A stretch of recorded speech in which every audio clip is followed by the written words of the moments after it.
Anak-anak sudah siap semuanya untuk belajar hari ini? Sudah siap semuanya untuk belajar hari ini? Anak sudah siap belajar hari ini? Buku tulisnya siapkan, Al-Qur'annya siapkan, buku paketnya siapkan, buku paket yang sudah Bapak kirim kemarin. Ya. Absensinya nanti itu di link yang sudah Bapak sediakan kemarin juga. Nanti absensi khusus Zoom juga nanti terakhir ya. Oke. Sudah siap semuanya untuk belajar? Kameranya hidupkan, Nak. Kamera hidupkan. Kita nggak lama kok. Oke, dah. Bismillahirrahmanirrahim. Assalamualaikum warahmatullahi wabarakatuh. Waalaikumsalam warahmatullahi wabarakatuh. Baiklah, kita mulai berdoa. Ada temannya bisa mimpin doa? Silakan, Nak. Ya, baca Fatihah saja. Ayo, mulai. Ya, Pak. Ya. Kepada semua teman-teman yang di sini, lebih baiknya kita akan membaca surat Al-Fatihah terlebih dahulu. Membaca dimulai. Bismillahirrahmanirrahim. Bismillahirrahmanirrahim. Alhamdulillahirabbil alamin. Arrahmanirrahim. Iyyaka na'budu wa iyyaka nasta'in. Ihdinas siratal mustaqim. Siratal ladzina an'amta 'alaihim ghairil maghdubi 'alaihim waladdallin. Selesai. Terima kasih, Sultan. Terima kasih, Sultan. Ya. Iya, Pak. Sama-sama. Kita mulai belajar ya. Oke, tadi sudah berdoa. Selanjutnya baca surat Al-Qari'ah. Iya, Pak, saya, Pak. Nah, silakan. Siapa ini?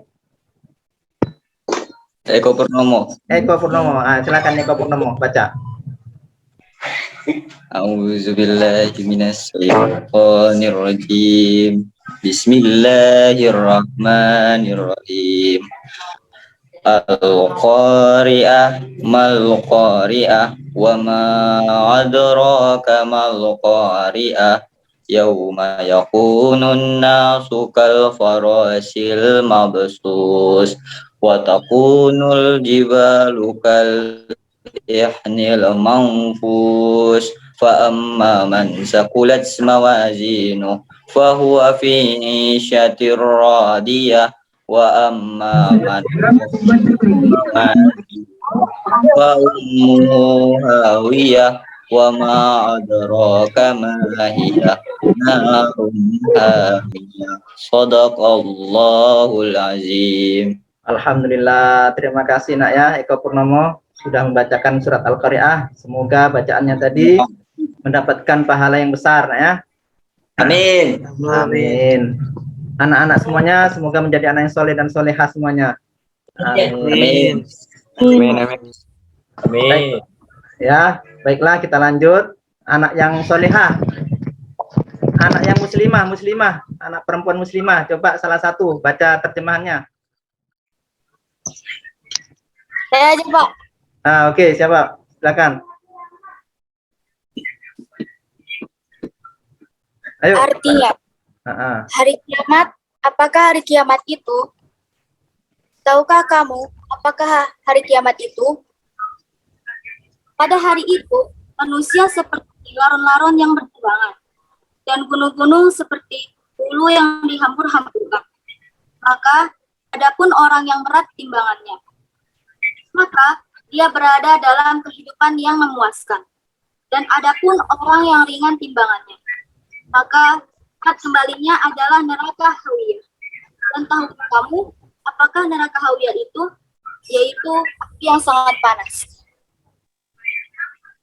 Astagfirullahaladzim. Terima kasih Dinda. Ya, Pak. Iya, alhamdulillah. Kita lanjut belajarnya. Jadi anak, hari ini anak-anak yang hadir ini Bapak catat semuanya ya, nanti ditulis nama-namanya di pesan ya. Di kolom pesan itu message tulis nama masing-masing sama kelasnya. Ya. Tetap belajar yang semangat, jangan kendor, walaupun keadaannya seperti ini. Insya Allah tak lama lagi kita tatap muka. Amin. Amin. Nah, pelajaran kemarin bagaimana? Masih ingat?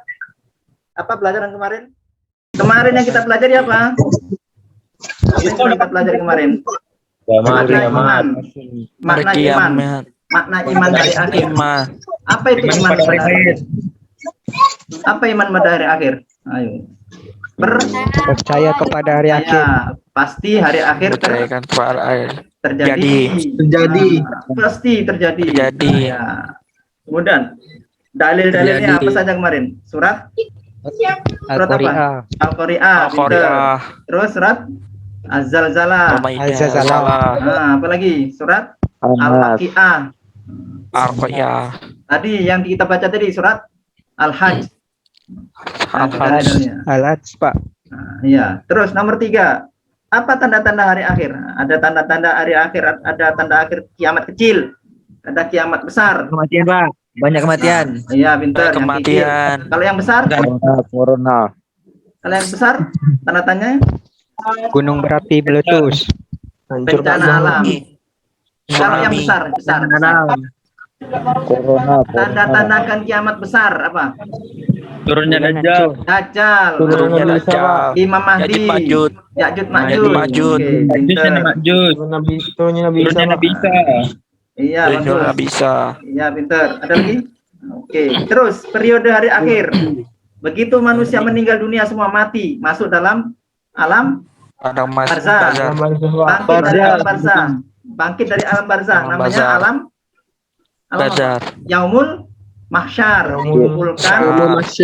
Dikumpulkan di padang mahsyar. Terus habis itu Yaumul Mizan. Ya, ditimbang ya. Terus Yaumul menyeberangi Siratal Mustaqim, Yaumul Sirat. Terus yang terakhir masuk surga dan neraka, namanya apa? Yaumul Jaza. Nah, pinter. Ini siapa nyoret-nyoretnya? Nah, itu kemarin. Ini link-linknya udah Bapak kasih tahu dulu. Hari ini kita masih belajar tentang iman pada hari akhir. Ya. Yang kemarin sudah kita rinci makna dalil dan tanda-tandanya. Hari ini kita menyimpulkan hikmah dan manfaat iman pada hari akhir. Kemudian mengaitkan hikmah tadi dengan manfaat iman tadi dengan perilaku jujur, tanggung jawab. Ini dari coret-coret aja ada yang nggak jujur ini, nggak tanggung jawab nih. Ya, siapa ini? Pelaku siapa ini?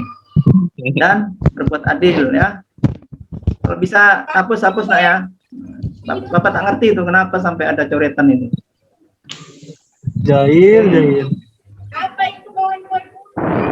Jadi hari ini kita belajar menggunakan model game based learning. Apa? Game based learning. Problem based learning. Problem based learning ada gamenya juga sedikit. Tujuannya hari ini anak-anak belajar dengan Bapak ya bisa menyimpulkan hikmah manfaat iman pada hari akhir. Apa hikmahnya, apa manfaatnya. Kemudian kaitkan hikmah tadi dengan perilaku jujur, tanggung jawab, adil. Nah, ya. Itu tujuan hari ini nak ya. Oke, paham? Insyaallah paham. Ada pertanyaan? Selanjutnya kalian seperti kemarin kerja kelompok. Ya. Kelompok masing-masing kemarin, kelompok TKR 1 sendiri, TKR 2 sendiri, TKR 3 sendiri, TPTU 1, TPTU 2, TPIP 1, TPIP 2. Masing-masing satu kelompok, setiap ketua kelompok Cayo. Ya, setiap kelompok harus Ya Pak, cayo Pak. Apa? Itu tugas diskusi itu, dibaca tuh. Diskusi kelompok, masing-masing kelompok siapkan itu. 1. Menyimpulkan hikmah dan manfaat iman. Siap ya? Menemukan masalah yang timbul berkaitan dengan iman dan hari akhir. Ada masalah apa saja? Nah, 3. Mengaitkan hikmah dan manfaat dengan perilaku jujur, adil, tanggung jawab. Yang 4. Menyimpulkan hasil kerja kelompok. Kemudian mempresentasikan.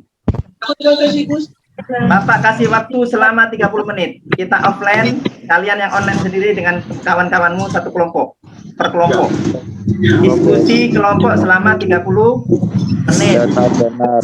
Ya. Kemudian tulis laporan hasil kelompok dan presentasikan. Ada pertanyaan? Siap. Siapa? Ya, ada Tidak pertanyaan, ada, Pak? Benar. Oke ya, masing-masing kelompok diskusi mulai sekarang. Ini salah satu video. Nampak? Benar.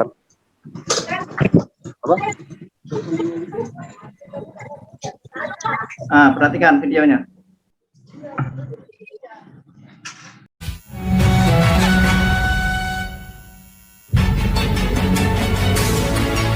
Assalamualaikum warahmatullahi wabarakatuh. Selamat pagi pemirsa Trans 7. Khazanah Ensiklopedia Islam Dunia pagi ini kembali hadir ke hadapan Anda untuk berbagi informasi Islami. Semoga menginspirasi dan menjadi motivasi aktivitas Anda hari ini. Pemirsa Khazanah, akan datang sebuah masa bumi yang kita tempati dengan aman dan nyaman ini akan mengalami keguncangan dengan seguncang-guncangnya. Bagaimana hal itu terjadi? Pemirsa Khazanah, setelah matahari terbit dari barat, kemunculan api di Yaman yang menggiring manusia dan munculnya binatang yang bisa berbicara di akhir zaman, maka bumi dan alam semesta mulai memasuki detik-detik kehancurannya. Kiamat yang telah dijanjikan Allah Subhanahu wa Ta'ala segera terjadi. Entah berselang berapa tahun atau bulan bahkan hari, semuanya tidak ada yang tahu. Tiba-tiba suara menggelegar terdengar di seluruh alam semesta. Maka seluruh makhluk di dunia terkejut. Sangkakala telah ditiup malaikat. Dan ingatlah hari ketika ditiup sangkakala, maka terkejutlah segala yang di langit dan segala yang di bumi, kecuali siapa yang dikehendaki Allah, dan mereka semua datang menghadapnya dengan merendahkan diri. Al-Quran Surah An-Naml ayat 87. Inilah tiupan pertama dari 3 tiupan perintah Allah Subhanahu wa Ta'ala yang disebut dengan nafkhatul faza atau tiupan mengagetkan yang menyebabkan kepanikan atau terkejutnya seluruh makhluk. Pada tiupan ini, seluruh alam semesta termasuk langit dan bumi serta alam buana akan berguncang dengan sebenar-benar goncangan. Mendatarkan gunung dengan bumi selumat-lumatnya, meletuskan gunung-gunung dengan dahsyatnya sehingga menjadi debu yang bertebaran, membuat laut-laut saling beradu dan mengeluarkan api yang menyala. Langit akan pecah luar biasa dan hilanglah hukum gravitasi yang biasa kita kenal. Bintang-bintang berjatuhan, planet-planet saling bertubrukan.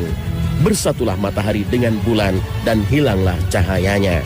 Setelah itu keadaan alam semesta kembali seperti sebelum Allah menciptakannya. Hal ini terjadi dengan tiba-tiba saat semua manusia sedang sibuk mengurus urusan dunia mereka. Allah Subhanahu wa Ta'ala berfirman, dan mereka berkata, bilakah terjadinya janji ini, hari berbangkit jika kamu adalah orang-orang yang benar? Mereka tidak menunggu melainkan satu teriakan saja yang akan membinasakan mereka ketika mereka sedang bertengkar. Lalu mereka tidak kuasa membuat satu wasiat pun dan tidak pula dapat kembali kepada keluarganya. Al-Quran Surah Yasin ayat 48 hingga 50. Tiupan sangkakala yang pertama ini panjang, seluruh makhluk ketakutan dan amat terperanjat. Dampaknya pun sangat dahsyat sebagaimana disebutkan dalam Al-Quran, sehingga ibu yang menyusukan anaknya akan melepaskan, mencampakkan anaknya. Orang yang hamil tiba-tiba melahirkan anaknya walaupun janinnya masih muda. Manusia juga lintang kukang seperti kupu-kupu bertebaran. Suara menggelegar yang menyebabkan keguncangan dan kepanikan semua yang berada di langit dan di bumi, kecuali siapa-siapa yang dikehendaki oleh Allah Subhanahu wa Ta'ala. Lalu siapakah yang dikecualikan oleh Allah Subhanahu wa Ta'ala yang tidak terkena dampak kedahsyatan tiupan sangkakala pertama ini? Meski bersumber dari riwayat yang tidak terlalu kuat, sebagian ulama menjelaskan mereka itu adalah para nabi dan orang-orang yang mati syahid. Mengapa demikian? Bukankah mereka telah wafat? Para nabi dan orang-orang syahid itu sudah wafat jauh sebelum kiamat. Bukankah Allah Subhanahu wa Ta'ala telah memberitahukan pada manusia bahwa sebenarnya orang-orang yang mati syahid itu hidup, tidak mati, dan terus mendapatkan rezeki dari Allah Subhanahu wa Ta'ala, sebagaimana difirmankan Allah Subhanahu wa Ta'ala. Janganlah kamu mengira bahwa orang-orang yang gugur di jalan Allah itu mati, bahkan mereka itu hidup di sisi Tuhannya dengan mendapat rezeki. Al-Quran Surah Ali Imran ayat 169. Lalu di manakah ruh-ruh para syuhada yang masih hidup ini? Nabi SAW mengabarkan dalam sabdanya, sesungguhnya ruh-ruh para syuhada itu ada di dalam tembolok burung hijau. Baginya ada lentera-lentera yang tergantung di arsy. Mereka bebas menikmati surga sekehendak mereka, kemudian singgah pada lentera-lentera itu. Hadis riwayat Muslim. Ruh-ruh mulia inilah yang tak akan terganggu dan terkena dampak dari tiupan sangkakala yang sangat dahsyat ini. Mereka mendapatkan perlindungan dari Allah Subhanahu wa Ta'ala. Malaikat peniup sangkakala akan diperintahkan oleh Allah untuk meniupkan sur, trompet sangkakala sebanyak 3 kali tiupan bila kiamat telah tiba. Setelah tiupan pertama, Allah memerintahkan sur atau trompet ditiup pada kali yang kedua. Pada tiupan kedua ini, maka terkejutlah dan matilah semua makhluk yang berada di langit, yaitu para malaikat dan manusia, serta semua makhluk di bumi, termasuk para nabi dan syahid. Allah berfirman, dan ditiuplah sangkakala, maka matilah siapa yang ada di langit dan di bumi, kecuali siapa-siapa yang dikehendaki oleh Allah. Kemudian ditiup sangkakala itu sekali lagi, maka tiba-tiba mereka berdiri menunggu keputusannya masing-masing. Al-Quran Surah Az-Zumar ayat 68. Dalam ayat ini disebutkan bahwa pada tiupan kedua, seluruh makhluk di langit maupun di bumi semua mati. Inilah yang disebut dengan tiupan soqah atau tiupan kematian. Namun pada tiupan kedua ini, Allah Subhanahu wa Ta'ala juga masih menyisakan sejumlah makhluk yang tetap hidup. Sebagian ahli tafsir menyebutkan mereka yang dibiarkan hidup itu adalah malaikat Jibril, Mikail, Israfil, Izrail, dan 4 malaikat pemikul arsy. Mereka inilah yang disebut Al-Quran dengan kalimat, kecuali siapa-siapa yang dikehendaki Allah. Kemudian Allah memerintahkan malaikat maut untuk mencabut nyawa Jibril, Mikail, Israfil, dan para malaikat pembawa arsy yang 4. Maka tidak ada yang tersisa kecuali Allah dan malaikat maut. Kemudian Allah berkata kepada malaikat maut, wahai malaikat maut, kamu adalah salah satu dari makhluk-makhlukku, maka sekarang matilah kamu. Dengan demikian matilah malaikat maut. Maka tidak ada yang tersisa kecuali Allah yang maha perkasa, yang maha hidup, yang tidak pernah mati, yang awal, yang tidak ada sebelumnya sesuatu apapun, yang akhir, yang tidak ada sesudahnya sesuatu apapun. Kemudian Allah berkata, akulah raja, akulah penguasa. Di manakah raja-raja bumi? Di manakah para penguasa? Di manakah orang-orang yang sombong? Dan untuk siapakah kekuasaan pada hari ini? Pada hari itu, Allah Subhanahu wa Ta'ala menunjukkan keperkasaannya dan keesaannya, bahwa sifat sombong itu hanya miliknya. Imam Muslim meriwayatkan sabda Nabi SAW, Allah Azza wa Jalla akan menggulung langit-langit kelak di hari kiamat. Kemudian ia mengambilnya dengan tangan kanannya dan berfirman, akulah raja. Di manakah orang-orang yang selalu bertindak sewenang-wenang? Di manakah orang-orang yang selalu menyombongkan diri? Kemudian Allah menggulung bumi-bumi dengan tangan kirinya dan berfirman, akulah raja. Di manakah orang-orang yang selalu bertindak sewenang-wenang? Di manakah orang-orang yang selalu menyombongkan diri? Hadis riwayat Muslim. Kesombongan inilah sifat yang tidak boleh disandang oleh makhluknya, siapapun ia. Inilah yang ditegaskan Rasul SAW dalam hadis qudsi dari Abu Hurairah. Allah Azza wa Jalla berfirman, kesombongan adalah selendangku dan keagungan adalah kain sarungku. Barang siapa bersaing turut memiliki dalam salah satu dari kedua hal tersebut, maka benar-benar akan aku lemparkan dia ke neraka. Hadis riwayat Abu Daud, Ibnu Majah, dan Imam Ahmad. Keadaan alam semesta akan tetap seperti itu hingga waktu yang ditentukan untuk ditiupkan sangkakala ketiga, yaitu tiupan kebangkitan. Entah berapa lama jarak antara waktu tiupan kedua dan ketiga atau tiupan kematian dan kebangkitan. Namun Imam Bukhari meriwayatkan sabda Nabi SAW, jarak antara dua tiupan adalah 40. Para sahabat bertanya, wahai Abu Hurairah, apakah 40 hari? Abu Hurairah menjawab, aku enggan. Mereka bertanya lagi, 40 bulan? Abu Hurairah menjawab, aku enggan. Mereka bertanya lagi, 40 tahun? Abu Hurairah menjawab, aku enggan. Hadits riwayat Bukhari. Meski Nabi SAW menyebutkan angka 40 kepada Abu Hurairah, akan tetapi Nabi tidak menjelaskan apakah 40 hari, bulan, atau tahun. Apapun itu, baik. Hikmah dan manfaat iman pada hari akhir. Sebutkan saja hikmahnya apa saja, dan hasil kesimpulannya. Kalian sudah mencari secara diskusi di kelompok tadi. Satu saja ya, Pak. Ada 4 lah paling tidak lah, masa cuma 1. Ya, paling tidak 4, 2 bolehlah 2, biar nggak habis. Ya, masing-masing. Kan hasil dari kerja kelompok tadi ya. Kerja kelompok sudah dapatkan apa saja hikmahnya, kemudian manfaat iman. Habis itu kemukakan satu masalah saja tentang kejujuran misalnya. Masalahnya, solusinya bagaimana? Kaitkan hikmahnya tadi, kaitkan perilaku itu tadi dengan hikmah atau manfaat dengan iman pada hari akhir. Silakan, kelompok 1. Astaga. Ayo silakan. Saya menjawab nomor 1, Pak. Ya, silakan. Hikmah dan manfaatnya iman kepada hari akhir itu, Pak. Meningkatkan iman dan takwa, Pak, kepada Allah, Pak. Ya, Allah betul. Subhanahu wa Ta'ala. Bagus. Terus? Yang kedua itu menjaga diri dari perbuatan dosa dan maksiat, Pak. Ya, pintar. Yang ketiga mempersiapkan bekal, Pak. Ya, bagus. Berupa pahala untuk menghadapi kematian, Pak. Ya.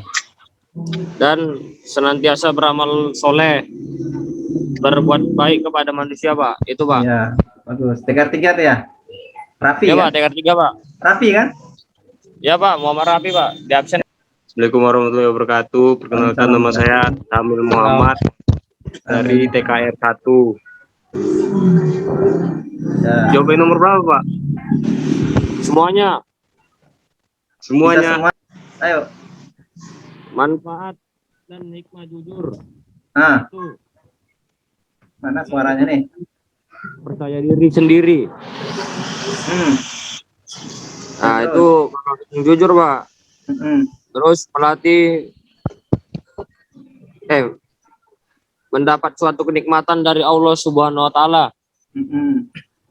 Ya. Itu yang jujur ya, Pak. Kalau adil, berlatih untuk tidak membandingkan satu sama lain, Pak. Ya, terus? Yang kedua, berlatih untuk berpikir, Pak. Kalau sabar itu untuk melatih menahan sesuatu yang kita inginkan, Pak. Terus adil, tanggung jawab, jujur. Cuma itu aja, nak. Tanggung jawab ya. Jujur, adil, tanggung jawab. Yang hari ini silakan Mas Anas. Assalamualaikum, Pak. Waalaikumsalam. Pak. Wimata. Saya wakil dari DPIB, Pak. DPIB 2, Pak. Raihan Akmal. Ya, Pak. Ya, Pak. Oke, silakan. Saya mau menyimpulkan hikmah dan manfaat iman pada hari akhir. Hikmah beriman kepada hari akhir.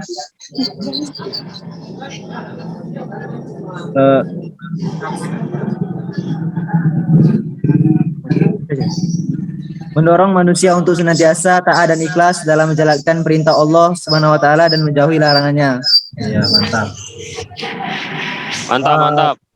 Manfaat beriman kepada hari akhir. Ya. Berusaha menjadi manusia yang baik selama hidup di dunia, yakni berbakti kepada Allah dan kepada kedua orang tua serta berbuat baik terhadap semua makhluk. Jos. Ya enggak, Pak? Silakan nanya. Ayo. Itu, Pak, tentang ini, Pak, ulama, Pak. Boleh, kenapa, Pak? Ya, boleh, silakan. Itu gimana tuh, Pak? Kalau ulama dipenjarakan gimana, Pak? Kok ke ulama, Pak? Oke, kenapa ulama di penjara? Maaf, saya potong, Pak. Itu Ya. tanda air atau gimana, Pak?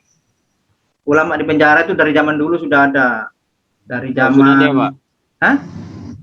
Oh ya, sudah ada ya, Pak? Dari zaman khalifah dulu, khalifah di zaman Abbasiyah, di zaman Muawiyah sudah terjadi ulama di penjara. Itu sudah ada. Ya, Pak. Nggak kaget saya. Ya, bahkan sampai ulama, ada seorang ulama itu sampai mau dihukum gantung. Ya, ternyata begitu mau digantung, Allah datangkan petir, dier, mati itu rajanya langsung. Jeder. Yang gantungan patah, selamatlah sang ulama. Itu terjadi itu, benar terjadi itu. Ya Pak, cuman yang saya pertanyakan yang ini Pak, yang sekarang di Indonesia ini Pak, tidak ada salah tapi di penjara, kayak mana itu Pak? Orang yang menjarakan Pak? Jadi begini nak, ya kita tuh husnuzon ya, tahu husnuzon, prasangka baik, ya. Biarlah mereka berbuat sejahat-jahatnya, biarlah mereka berbuat sejahat-jahatnya, sampai Allah datangkan murka semurka-murkanya. Nah itu saja. Itu yang Nggak usah saya repot-repot. Nggak usah repot-repot, nggak usah pening-pening. Kenapa sih? Sabar, sabar, ya. Ya Pak, sabar, saya siap. Lihat sendiri nanti apa akibatnya. Perlahan-perlahan, tapi pasti Allah akan balas semuanya. Tak terbalas di dunia, Lanjut ke materi Pak. tak balas di dunia, pasti dibalas di akhirat. Masih materi ini hari akhir kok. Kamu percaya kan Masih itu, pada hari Pak. akhir kan? Ini Berapa masuk banyak ini. tuh koruptor atau jaksa yang jahat misalnya kan, ya, jaksa jahat.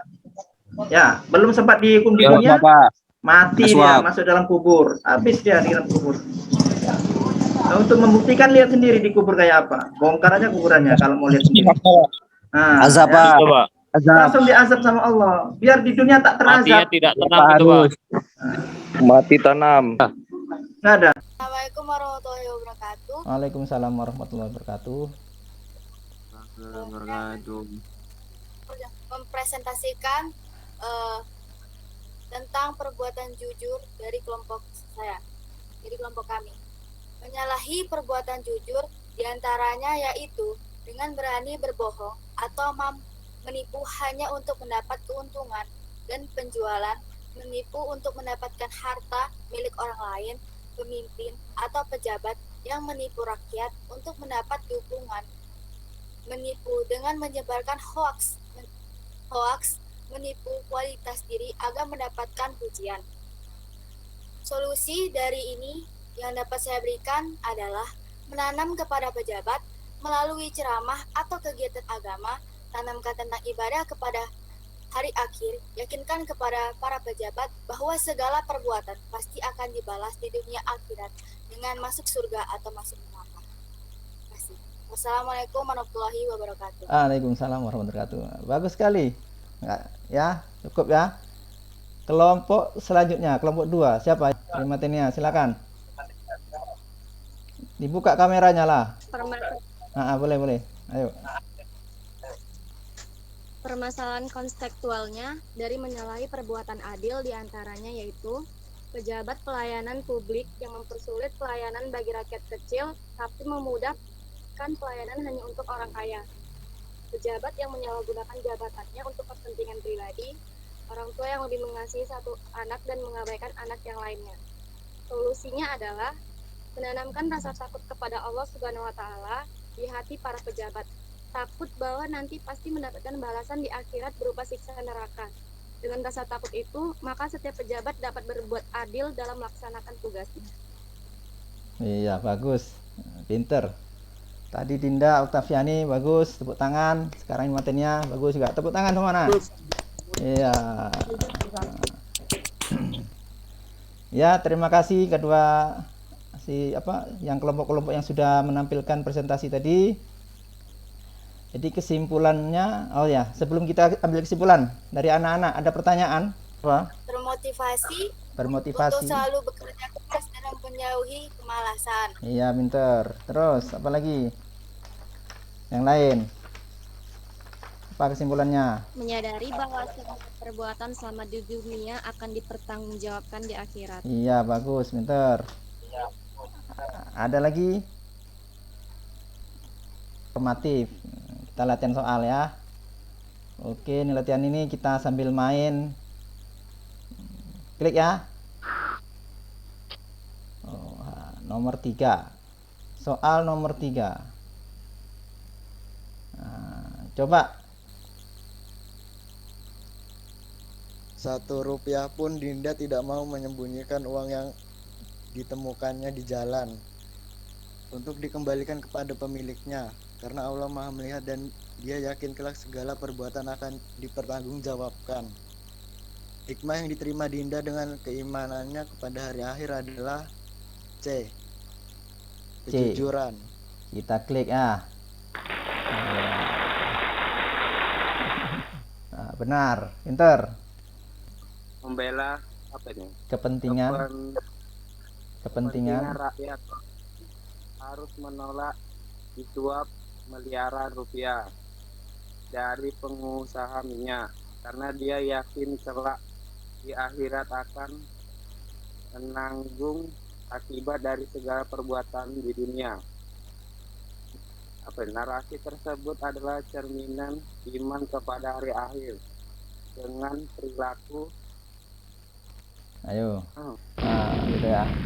Itu misal, karena kamu jawabnya apa tadi? Tanggung jawab ya? Iya. Jadi Jumat depan itu materi yang lain kita tutup ya pelajaran hari ini dengan berdoa. Silakan, ada yang bisa mimpin doa, Nak? Ini mudah-mudahan dapat pahala semuanya. Nah, iya. Tidak apa-apa, Pak. Oke. Dah, gitu aja ya. Assalamualaikum warahmatullahi wabarakatuh. Waalaikumsalam warahmatullahi wabarakatuh. Warahmatullahi wabarakatuh.